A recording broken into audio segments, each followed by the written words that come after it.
you're awake. How about that? Whoa, easy there, easy.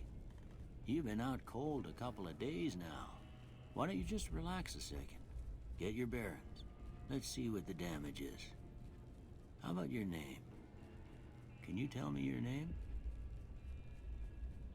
I can't say it's what I'd have picked for you, but if that's your name, that's your name. I'm Doc Mitchell. Welcome to Good Springs. Now, I hope you don't mind, but I had to go rooting around there in your noggin to pull all the bits of lead out. I take pride in my needlework, but you'd better tell me if I left anything out of place. How'd I do? Well, I got most of it right anyway. Stuff that mattered. Okay, no sense keeping you in bed anymore. Let's see if we can get you on your feet.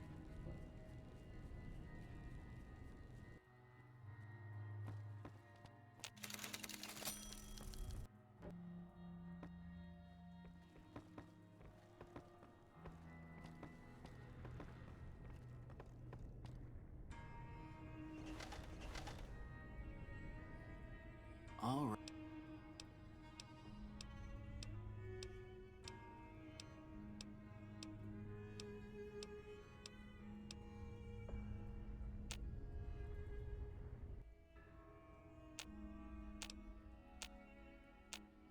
Come with me, I'll see you out.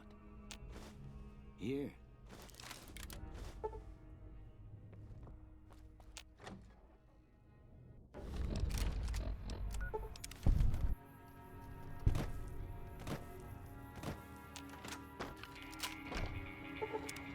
You must be the one, Doc.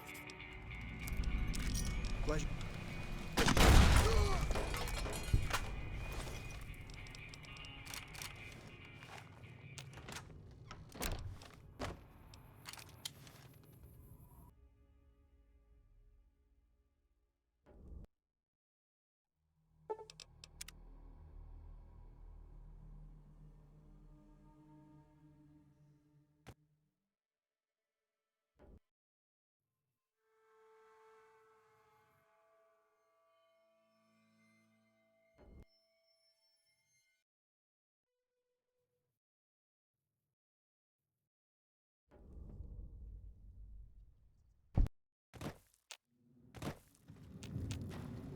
Howdy, friend.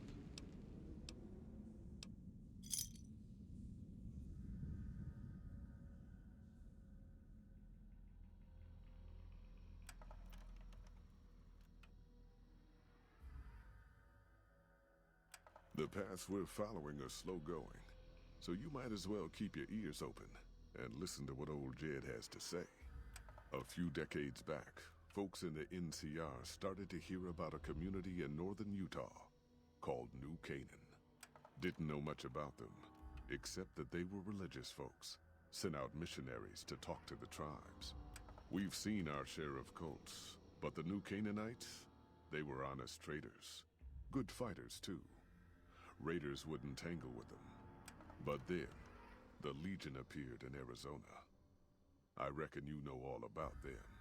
Turns out Caesar's first war chief, the Malpace legate, was a New Canaanite, Joshua Graham.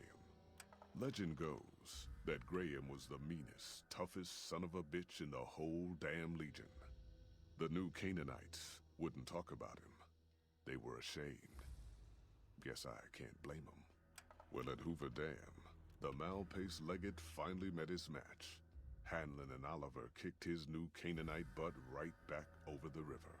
Caesar had to make an example for the others, to show them that even at the highest level, failure wouldn't be tolerated.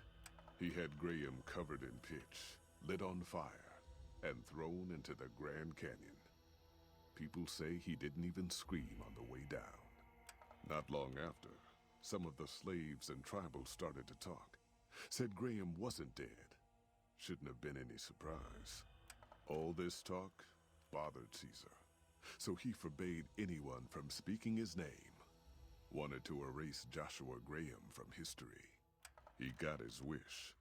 Joshua Graham disappeared, and in his place, came legends of the burned man walking the wastes. Probably just a tribal ghost story. But New Canaan's been silent for a long time. Maybe it's a coincidence. Maybe the Malpace legate is dead. Or maybe Joshua Graham did crawl out of that canyon and finally found his way back home. All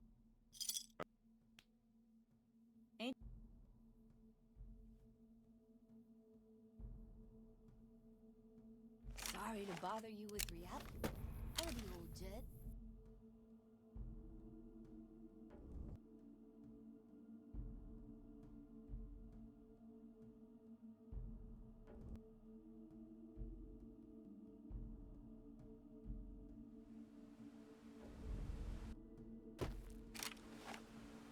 Ayúdame.